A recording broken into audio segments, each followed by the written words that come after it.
A very warm welcome to all of you. I am Prasoon God, and today we will discuss a very important topic of English section, and that is error detection.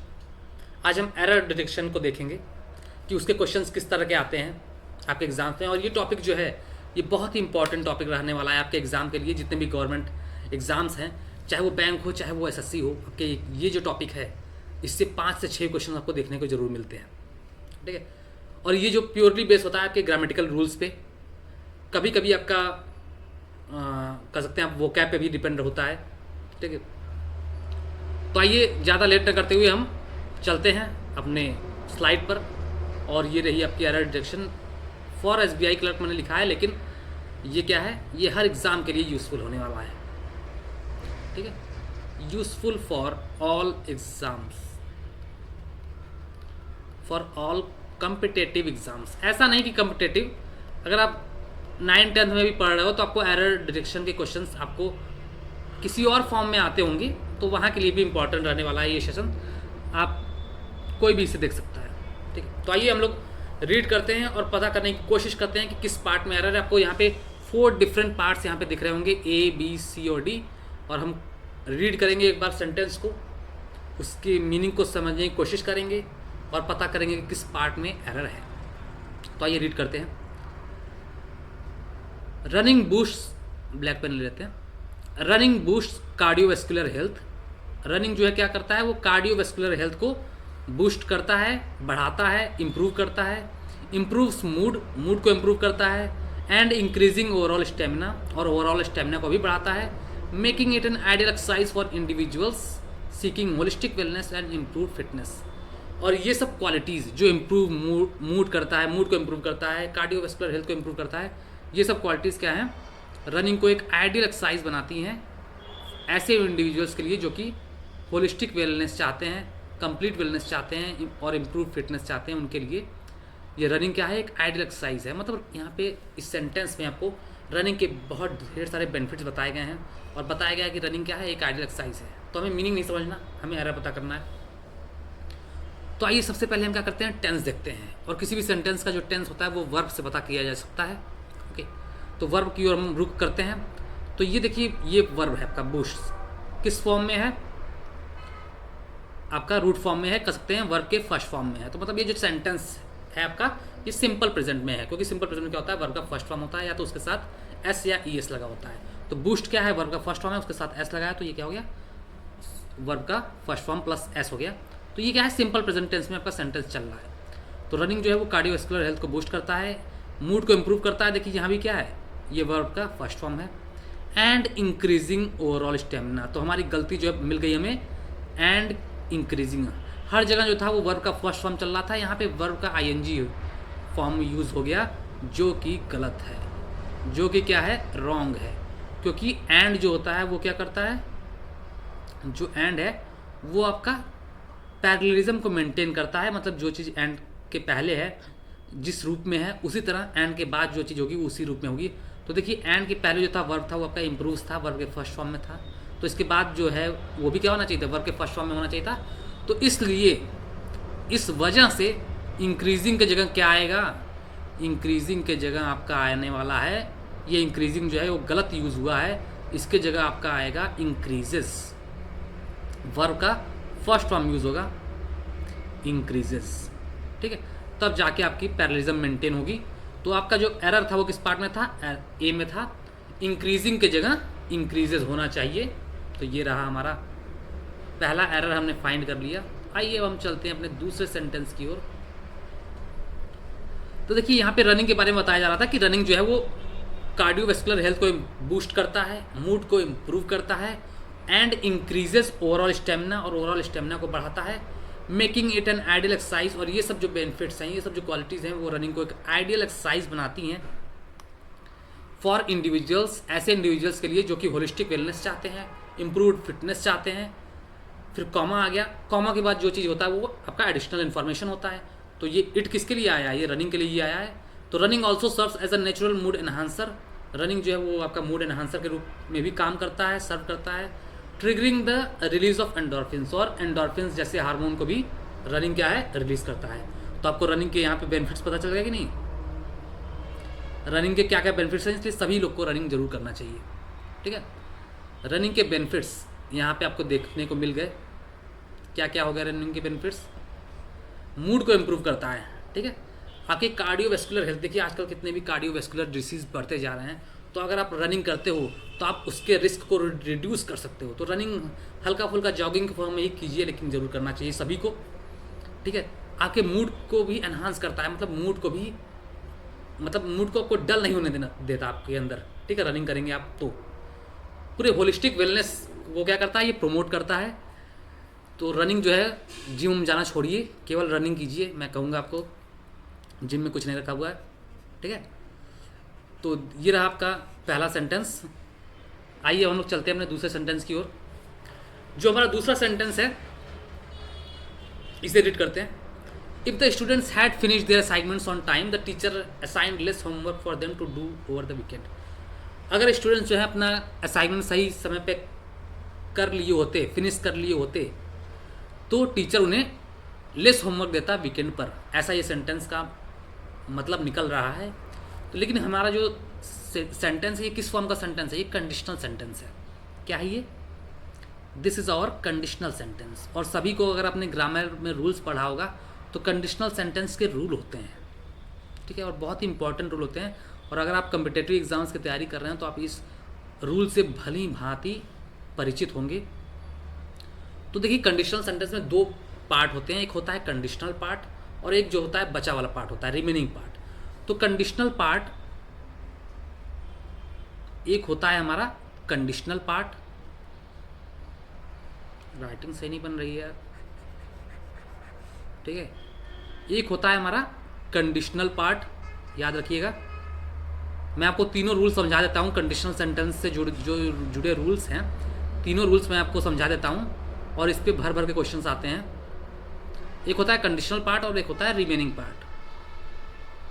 जितने भी conditional sentence होते हैं इसमें दो ही part होते हैं, conditional part और remaining part. तो अगर कंडीशनल सेंटेंस में जो आपका कंडीशनल वाला पार्ट है, कंडीशनल पार्ट को पहचानोगे कैसे? जो कि इफ से स्टार्ट हो, ठीक है, या बिसाइड से स्टार्ट हो, ऐसे ऐसे जो वर्ड्स होते हैं उनसे जो स्टार्ट होता है, वाइल से स्टार्ट हो, व्हेन से स्टार्ट हो, वो सब कंडीशनल में आते हैं। ठीक है, जो किसी कंडीशन को डिनोट कर रहे हों।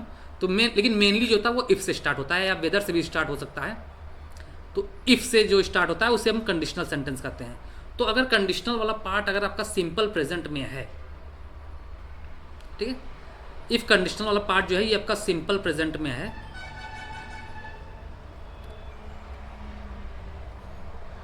तो जो रिमेनिंग पार्ट होता है वो क्या होता है? सिंपल फ्यूचर में होता है। ओके, अगर कंडीशनल पार्ट जो है वो आपका सिंपल प्रेजेंट टेंस में है तो जो रिमेनिंग पार्ट होगा वो सिंपल फ्यूचर में होगा। ओके, फिर दूसरा जो इसका रूल है कि ये पहला रूल हो गया कंडीशनल पार्ट का। अगर कंडीशनल पार्ट सिंपल पास्ट में है, सिंपल पास्ट का मतलब कह सकते हो आप कि कंडीशनल पार्ट में जो है वर्ब का सेकंड फॉर्म यूज हो रहा है, V2 यूज हो रहा है, वर्ब की सेकंड फॉर्म यूज हो रही है। यहाँ पे क्या है? वर्ब का फर्स्ट फॉर्म यूज हो रहा है। ठीक है,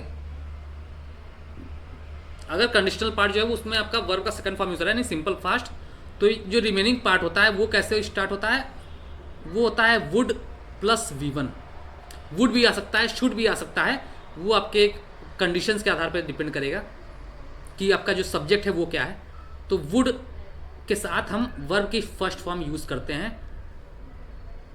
ये कब होता है? जब आपका कंडीशनल पार्ट किसमें हो? सिंपल पास्ट में हो। और लास्ट जो है जो आपके इस सेंटेंस में यूज हुआ है, अगर कंडीशनल पार्ट पास्ट परफेक्ट में है, अगर कंडीशनल पार्ट पास्ट परफेक्ट में है, और पास्ट परफेक्ट कैसे पहचानोगे?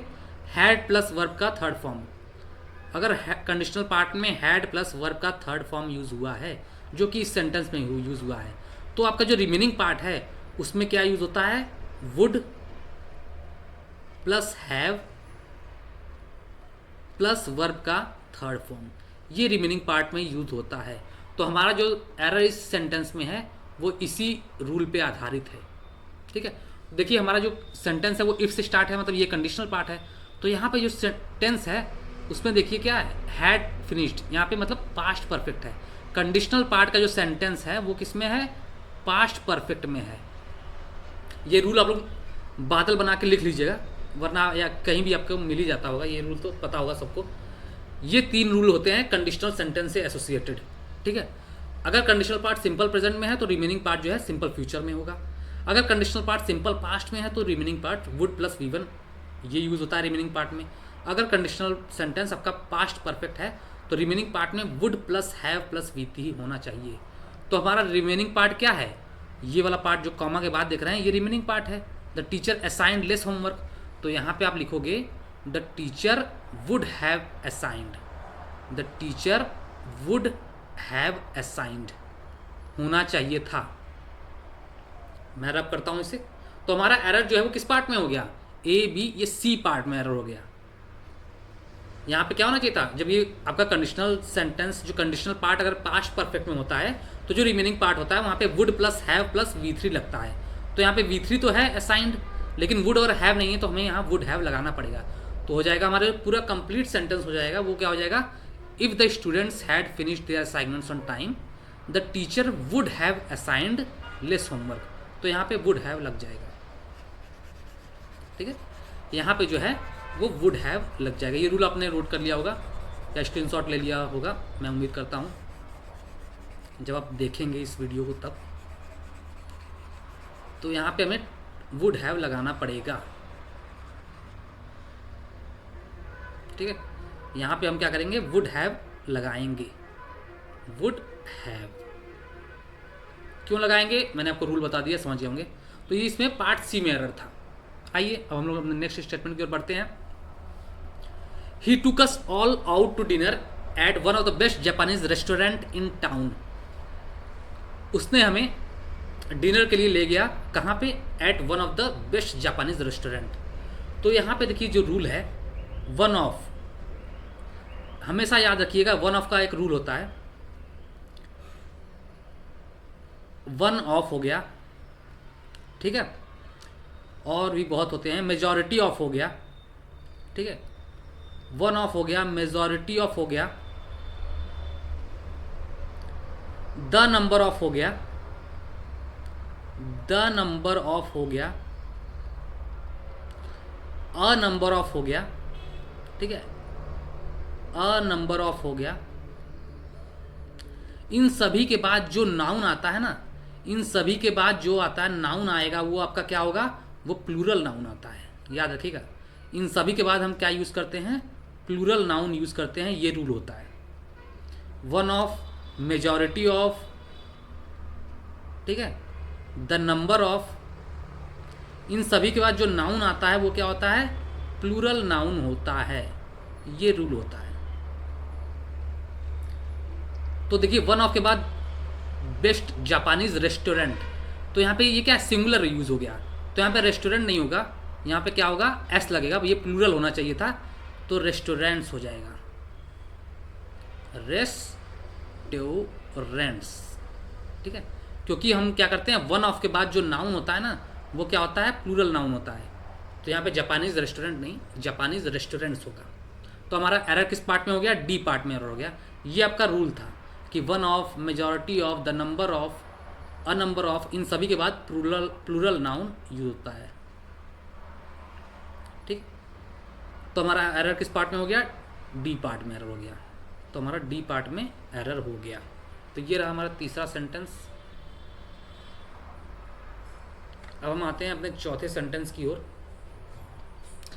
The intricate interplay of colours and textures in the artist painting served as a stunning visual complement to the elegant and refined architecture of the gallery space, creating a harmonious sensory experience। ये थोड़ा अच्छा है, इसमें error ढूंढना थोड़ा सा मुश्किल हो सकता है। करा है कि the intricate interplay of colours, the intricate interplay of colours and textures in the artist painting, मतलब ये किसी पेंटिंग की बात हो रही है, कोई आर्टिस्ट है उसकी पेंटिंग है, तो उसमें जो उसने इंट्रिकेट कलर्स और टेक्सचर का यूज़ किया। इंट्रिकेट मतलब होता है कॉम्प्लेक्स, इंट्रिकेट मतलब क्या होता है, कॉम्प्लेक्स होता है। इसका मतलब जो होता है इंट्रिकेट का, कह सकते हो जटिल, हिंदी वर्ड बोले तो एकदम जटिल होता है इंट्रिकेट का मतलब। तो जो कॉम्प्लेक्स कलर और टेक्सचर आर्टिस्ट ने अपने पेंटिंग में यूज़ किया है वो कैसा दिख रहा है, served as a stunning visual complement. वो क्या है, एक विजुअल कॉम्प्लीमेंट दे रहा है to the elegant and refined architecture of the gallery space. मतलब जो वो गैलरी स्पेस है वहाँ के जितने भी आर्किटेक्चर हैं और एलिगेंट और रिफाइंड आर्किटेक्चर है उसको एक विजुअल कॉम्प्लीमेंट दे रहा है। तो यहाँ देखिए दो वर्ड होते हैं, यहाँ पे जो एरर है ना वो एक वर्ड का एरर है। एक वर्ड होता है कॉम्प्लीमेंट जो यहाँ आपका लिखा हुआ है इस सेंटेंस में, और एक वर्ड होता है कॉम्प्लीमेंट। दोनों का मतलब अलग अलग होता है। ये जो COMPLIMENT है इसका मतलब होता है किसी की तारीफ करना, किसी को प्रेज करना। आप किसी की तारीफ कर रहे हो, किसी को कॉम्प्लीमेंट कर रहे हो तो ये होता है PLI होता है। लेकिन ये जो PLE वाला होता है ना, जैसे आपने पढ़ा हुआ ना कॉम्प्लीमेंट्री एंगल्स, एक दूसरे को कॉम्प्लीमेंट करना, एक दूसरे को सपोर्ट करना, एक दूसरे को कंप्लीट करना, मतलब जो पूरा करता है किसी को। तो यहाँ पे जो stunning visual complement to the elegant and refined architecture, मतलब जो उसका इंट्रिकेट कलर्स और टेक्सचर जो आर्टिस्ट ने अपने पेंटिंग में यूज़ किया था, ये क्या सर्व कर रहा है, एक विजुअल कॉम्प्लीमेंट दे रहा है जितने भी आर्किटेक्चर थे गैलरी स्पेस में उसे। तो मतलब यहाँ पे ये वाला कॉम्प्लीमेंट यूज़ होगा। जो उसकी जो आर्टिस्ट की पेंटिंग में जो उसने कलर और यूज़ किया था वो किसी की तारीफ नहीं कर रहा है, वो क्या कर रहा है, कॉम्प्लीमेंट कर रहा है जो बाकी वहाँ पे आर्किटेक्चर थे गैलरी स्पेस में उसको। ठीक है, मतलब एक तरह से कह सकते हैं एक विजुअल कॉम्प्लीमेंट दे रहा है, एक विजुअल कंप्लीट कर रहा है उसको, बाकी आर्किटेक्चरों को क्या कर रहा है, एक विजुअल कॉम्प्लीमेंट दे रहा है। तो यहाँ पे तारीफ नहीं हो रहा है। पेंटिंग कैसे तारीफ करेगा किसी की, पेंटिंग तो किसी की तारीफ कर नहीं सकता ना। तो यहाँ पे ये वाला कॉम्प्लीमेंट नहीं होगा, ये कॉम्प्लीमेंट होगा। मतलब मतलब कहते हो साथ दे रहा है या कंप्लीट कर रहा है, इसके रूप में आता है आपका कॉम्प्लीमेंट। तो यहाँ पे इस पार्ट में रहे ये कॉम्प्लीमेंट ना होके यहाँ पे हो जाएगा कॉम्प्लीमेंट। कॉम्प्लीमेंट तो जो इंटीग्रेट इंटरप्ले ऑफ कलर्स और टेक्सचर जो थे आर्टिस्ट के पेंटिंग में, ये सर्व कर रहे थे एक visual complement to the elegant and refined architecture. जो बाकी आपके आर्किटेक्चर और एलिगेंट आर्किटेक्चर थे उसको क्या कर रहा था, कॉम्प्लीमेंट दे रहा था, उसका साथ दे रहा था। एक तरह से ये कह सकते हो कॉम्प्लीमेंट कर रहा था, साथ देना कह सकते हो, या किसी को कंप्लीट करना भी होता है, पूरा करना। ठीक है, इस सेंस में आ सकता है आपको कॉम्प्लीमेंट। और ये जो आता है ये प्रशंसा करने के सेंस में आता है कॉम्प्लीमेंट। तो ये होता है आपका अंतर। तो ये जो PLI वाला है इसकी जगह कॉम्प्लीमेंट आएगा, ये वाला आपका यूज़ होगा। तो हमारा जो एरर है वो किस पार्ट में है, B पार्ट में है। तो ये रहा, ये थोड़ा अच्छा था, ये एरर थोड़ा टफ था कह सकते हैं। आपको मीनिंग पता होना चाहिए। दो डिफरेंट वर्ड्स हैं, कॉम्प्लीमेंट और कॉम्प्लीमेंट। थोड़ा सा ये आपका कह सकते हैं ये थोड़ा सा जटिल हो गया। इस टाइप का सेंटेंस आपको पता करना थोड़ा सा मुश्किल होगा। आपको फैमिलियर होना चाहिए कि कहाँ कॉम्प्लीमेंट यूज होता है, कहाँ कॉम्प्लीमेंट। अब आते हैं नेक्स्ट सेंटेंस हमारा। Even if every medical students in the country today become a psychiatrist, we do not have enough people to solve the mental health crisis. कितना अच्छा सेंटेंस है। करा है कि अगर या हर सभी जो मेडिकल स्टूडेंट्स हैं वो भी साइकियाट्रिस्ट बन जाएं तो भी क्या होंगे, हमारे पास इतने ज़्यादा लोग नहीं हो पाएंगे जो कि मेंटल हेल्थ क्राइसिस को सॉल्व कर पाएँ। ओके, तो देखिए हमें मतलब समझना था वो समझ लिया, लेकिन हमें मेन जो फोकस करना है वो एरर फाइंड करना है। तो देखिए even if every medical students, तो ये रहा आपका यहाँ पे एरर। एवरी के साथ याद रखिएगा, एवरी हो गया, ईच हो गया। ठीक है, इसके साथ जो नाउन यूज होता है ना वो हमेशा क्या होता है, सिंगुलर नाउन यूज होता है। इन दोनों के साथ ईच और एवरी सिंगुलर, क्योंकि देखिए ईच कह रहे हो तो मतलब आप एक एक इंडिविजुअल की बात कर रहे हो, एवरी कह रहे हो तो मतलब एक एक इंडिविजुअल की बात कर रहे हो। ठीक है, तो इनके साथ जो नाउन यूज होता है वो क्या होता है, सिंगुलर नाउन होता है। इनके साथ जो नाउन यूज होता है वो क्या होता है, सिंगुलर नाउन होता है। तो यहाँ पे एवरी के साथ नाउन क्या यूज हुआ है, मेडिकल स्टूडेंट्स यूज हुआ है ना, तो यही गड़बड़ है। यहाँ पे स्टूडेंट्स ना होके स्टूडेंट होगा, क्या होगा, स्टूडेंट होगा, क्योंकि हमें सिंगुलर नाउन यूज़ करना है। ठीक है, एवरी और ईच के साथ हमेशा याद रखिएगा सिंगुलर नाउन यूज़ होता है। इसे आप बॉक्स बना के लिख लीजिएगा, ईच और एवरी के साथ हम सिंगुलर नाउन यूज़ करते हैं। ठीक है, तो ये रहा हमारा किस पार्ट में एरर है, ए पार्ट में एरर है, ए पार्ट में एरर है। ठीक है, तो आइए फिर हम लोग नेक्स्ट सेंटेंस देखते हैं। नेक्स्ट सेंटेंस रीड करते हैं। Even the most perfect person in the world is said to have erred when there was the time to perform. करा है कि यहाँ तक कि जो मोस्ट परफेक्ट पर्सन है वर्ल्ड में जो मोस्ट परफेक्ट पर्सन है वो भी गलती कर देता है जब परफॉर्म करने का समय आता है तो।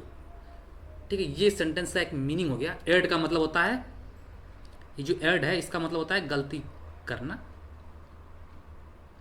गलती कर देता है, त्रुटि कर देता है, ये कह सकते हो। तो यहाँ पे एक रूल होता है। ठीक है, और वो रूल क्या होता है, कुछ वर्ड्स होते हैं, जैसे हो गया आइडियल। ठीक है, आइडियल हो गया, परफेक्ट हो गया, सुपीरियर हो गया। ठीक है, इन सभी के साथ मोस्ट नहीं लगता, ये याद रखिएगा। इन सभी के साथ मोस्ट का यूज़ कभी नहीं करते हम लोग। Most perfect, most ideal, most superior, इनके साथ मोस्ट कभी नहीं लगता, कभी नहीं यूज़ होता इन तीनों के साथ। और भी कुछ वर्ड्स हैं जो मुझे फ़िलहाल ध्यान नहीं आ रहे हैं। Most ideal, most perfect, most superior, ऐसे 2-3 वर्ड्स और होते हैं जिनके साथ मोस्ट कभी नहीं लगता। ठीक है, ये रूल होता है, this is a rule. Adjective का एक रूल है ये, क्योंकि आइडियल का मतलब खुद ही कि मतलब कंप्लीट आइडियल है। ठीक है, तो इनके साथ याद रखिएगा, ये रूल हमें आप लोग रट लीजिए कि इनके साथ आइडियल हो गया, परफेक्ट हो गया, सुपीरियर हो गया, इनके साथ मोस्ट कभी नहीं लगता। तो even the most perfect person, मतलब एरर यहीं पे है, यहाँ पे मोस्ट नहीं यूज़ होगा। ठीक है, क्योंकि मोस्ट लगता ही नहीं है। ठीक है, तो यहाँ पे आप कह सकते हो even the perfect person in the world is said to have erred, तो मोस्ट नहीं लगेगा यहाँ पे। तो हमारा जो एरर है वो किस पार्ट में है, ए पार्ट में एरर है। ठीक है, तो मोस्ट के साथ आइडियल, मतलब आइडियल के साथ, पोस्ट के साथ, अरे पोस्ट कर रहे हैं, परफेक्ट के साथ, सुपीरियर के साथ, इन सभी के साथ मोस्ट यूज नहीं होता, लिख लीजिएगा। आइए हम लोग नेक्स्ट सेंटेंस पढ़ते हैं। नेक्स्ट सेंटेंस जो है ये बहुत ही अच्छा सेंटेंस है। The government is committed to working proactively to detect international bribery, open investigations and cooperate together with mutual legal assistance request. तो गवर्नमेंट क्या है, पूरी तरह कमिटेड है working proactively to detect international bribery, जो आपका विदेशों से ब्राइबरी आ रही है उसके लिए क्या है, प्रोएक्टिवली वर्क कर रही है। ओपन इन्वेस्टिगेशंस और cooperate together with mutual legal assistance request. तो हमें क्या करना है, एरर फाइंड करना है। तो आइए देखते हैं। इज कमिटेड टू वर्किंग, तो यहाँ पे देखिए सही है, क्योंकि कमिटेड टू के बाद याद रखिएगा कि जीरंड आता है। ठीक है, कमिटेड टू के बाद जो भी वर्ब आता है वो उसका आईएनजी फॉर्म में यूज होता है। ठीक है, तो यहाँ से एक रूल आप लोग और सीख लीजिएगा कि कमिटेड टू, ठीक है, कमिटेड टू और एडिक्टेड टू। ठीक है, कमिटेड टू, एडिक्टेड टू, इसके बाद जो आता है वर्ब का आईएनजी फॉर्म यूज होता है, और इस आईएनजी फॉर्म को हम लोग कहते हैं जीरंड। ठीक है, तो ये आपका रूल होता है, इसे भी आप लोग याद रखिएगा। लेकिन यहाँ पे इस रूल का एरर नहीं है, ये बिल्कुल सही यूज हुआ है। तो हमारा एरर है कहाँ, the government is committed to working proactively to detect international bribery, open investigations and cooperate together. देखिए हमारा जो एरर है ना वो यहाँ पे है, कोऑपरेट टुगेदर। और वो एरर क्या है कि कोऑपरेट के साथ कभी भी टुगेदर नहीं लिखता। आप लिख दीजिएगा कि never use together with cooperate, क्योंकि कॉपरेट में टुगेदर खुद ही मतलब होता है, उसके अंदर ही होता है। कॉपरेट के अंदर कॉपरेट का मतलब ही क्या होता है, साथ मिलकर काम करना। टुगेदर वहीं उसी में आ जाता है। ठीक है, साथ मिलकर कोई काम करना, ठीक है, वही तो होता है ना कॉपरेट करना। तो इसके अंदर टुगेदर खुद ही छुपा होता है, तो इसके साथ टुगेदर लगाने की जरूरत बिल्कुल नहीं होती। जैसे ऐसे 2-3 वर्ड और होते हैं, never use together with cooperate, तो ये इसमें एरर है, तो इसमें आपका डी पार्ट में एरर है, ठीक है। ऐसे 2-3 वर्ड देखिए और होते हैं, जैसे कि आप कर सकते हो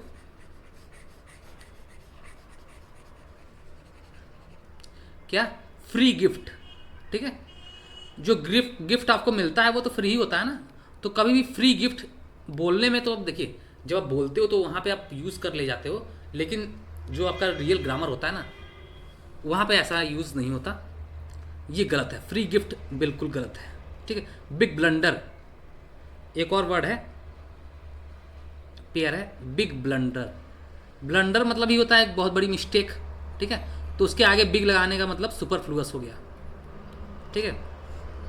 और क्या है, रिपीट अगेन, ठीक है, रिपीट अगेन, ये भी एक होता है, रिपीट अगेन, ये भी दोनों वर्ड्स एक साथ नहीं आते, क्योंकि रिपीट का मतलब ही होता है क्या, फिर से दोहराइए उसको, तो उसके साथ अगेन लगना बिल्कुल गलत हो जाता है।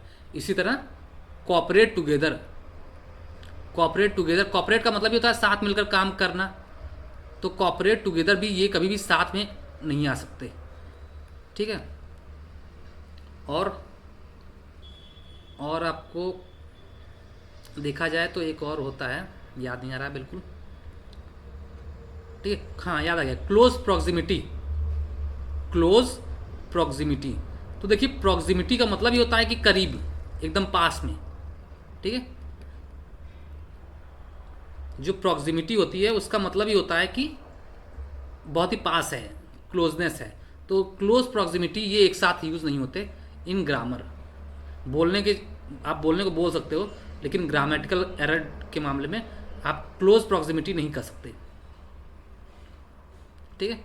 कॉपरेट टुगेदर नहीं कर सकते, फ्री गिफ्ट नहीं कहीं भी लिखा हो तो वो गलत होता है, बिग ब्लंडर कहीं भी लिखा हो तो गलत होता है इन ग्रामेटिकल सेंस, ठीक है। रिपीट अगेन कहीं लिखा हो तो वो गलत होता है। तो यहाँ पे देखिए कॉपरेट टुगेदर लिखा था तो बिल्कुल गलत था, क्योंकि कॉपरेट का मतलब ही होता है कि साथ में मिलकर काम करना, साथ में सहयोग देना, तो उसके साथ टुगेदर का मतलब भी साथ ही होता है, तो टुगेदर जो होता है वो कॉपरेट में छिपा होता है, ठीक। तो इसलिए इसमें डी पार्ट में एरर था। ये देखते हैं, I will not left my job if I had known how difficult it is to find the another one. तो देखिए ये भी क्या है, कंडीशनल पार्ट है, क्योंकि इफ़ से स्टार्ट हो रहा है, इफ़ आई हैड नोन, तो वही वाला रूल याद हो गया कि कंडीशनल पार्ट, कि अगर कंडीशनल पार्ट आपका पास्ट परफेक्ट में होता है, अगर कंडीशनल पार्ट अगर पास्ट परफेक्ट में है, तो जो रिमेनिंग पार्ट होता है वो क्या होता है, इसमें आपका लग जाता है would plus have plus verb का थर्ड फॉर्म, ये यूज़ हो जाता है, ठीक है। तो देखिए यहाँ पे कंडीशनल पार्ट क्या था, इफ़ से स्टार्ट होने वाला जो फ्रेज होता है वो कंडीशनल पार्ट होता है। तो इफ़ आई हैड नोन, यहाँ पे क्या है, पास्ट परफेक्ट हो गया, ये क्या हो गया, पास्ट परफेक्ट है, तो मतलब जो रिमेनिंग पार्ट रहा होगा उसमें क्या होना चाहिए था, would plus have plus V3, तो यहाँ पे होना चाहिए था I would not have left my job, will not नहीं यूज़ होगा यहाँ पे, आई वुड नॉट होगा, ठीक है। यहाँ पे क्या होगा, विल के जगह वुड आएगा, यहाँ पे क्या होगा, वुड आएगा, I would not have, would हो गया प्लस हैव हो गया और लेफ्ट हो गया वर्ब का थर्ड फॉर्म, तो I would not have left my job होगा। तो यहाँ पे पार्ट ए में एरर है, विल की जगह वुड आएगा, क्योंकि जब कंडीशनल पार्ट पास्ट परफेक्ट में होता है तो रिमेनिंग पार्ट में हम would plus have plus V3 use करते हैं। तो ये रहा आज का आपका सेशन, ज़्यादा लंबा हमने रखा नहीं है, हमने 10 लगभग एरर किए हैं, 10 किए ना, कितना किया, 1 2 3 9 किए हैं शायद, ठीक है। तो ये रहा आपका एरर, हमने कुछ इंपॉर्टेंट रूल्स डिस्कस किए, कंडीशनल सेंटेंस से जुड़े हुए रूल डिस्कस किए, कौन कौन से 2 वर्ड एक साथ नहीं आ सकते हमने वो डिस्कस किया, ठीक है। One of, majority of, the number of, a great number of, इन सब के साथ सिंगुलर नाउन होता है, ये हमने, सॉरी इन सब के साथ प्लूरल नाउन होता है। कौन स्लाइड थी, शायद हमने रब कर दिया होगा, कौन सा सेंटेंस था, ठीक है, कोई तो सेंटेंस था, अच्छा ये सेंटेंस था, one of majority of number of a number of, इन सभी के साथ प्लूरल नाउन आता है। ईच और एवरी के साथ हम हमेशा सिंगुलर नाउन यूज़ करते हैं, ये सब याद रखिएगा। तो बहुत से रूल हमने आज सीखे, जो भी रूल हमने सीखे आप उसे नोट कर लीजिएगा, बॉक्स बना के लिख लीजिएगा, या आपको पता होगा, आपके पास कोई बुक होगी ग्रामर की तो, ठीक है। तो ये सब जितने भी रूल्स थे ये बहुत ही फ्रिक्वेंटली आज क्वेश्चंस पूछे जाते हैं आपके एसएससी और बैंकिंग में। तो उम्मीद करता हूँ आज का सेशन आपको बहुत ही पसंद आया होगा। तो please do like share and subscribe the channel, और ज़्यादा से ज़्यादा लोगों तक शेयर कीजिए, ताकि हम हर दूसरे तीसरे दिन एरर के क्वेश्चंस लेके आएँ, और उसी के साथ एक नए नए रूल्स भी सीखें, क्योंकि हम लोग क्वेश्चन के साथ ही रूल्स सीखेंगे, अलग से हम रूल्स नहीं पढ़ेंगे। जैसे जैसे क्वेश्चंस आएंगे उसी में हम लोग रूल्स सीखेंगे। Okay, so take care, good bye.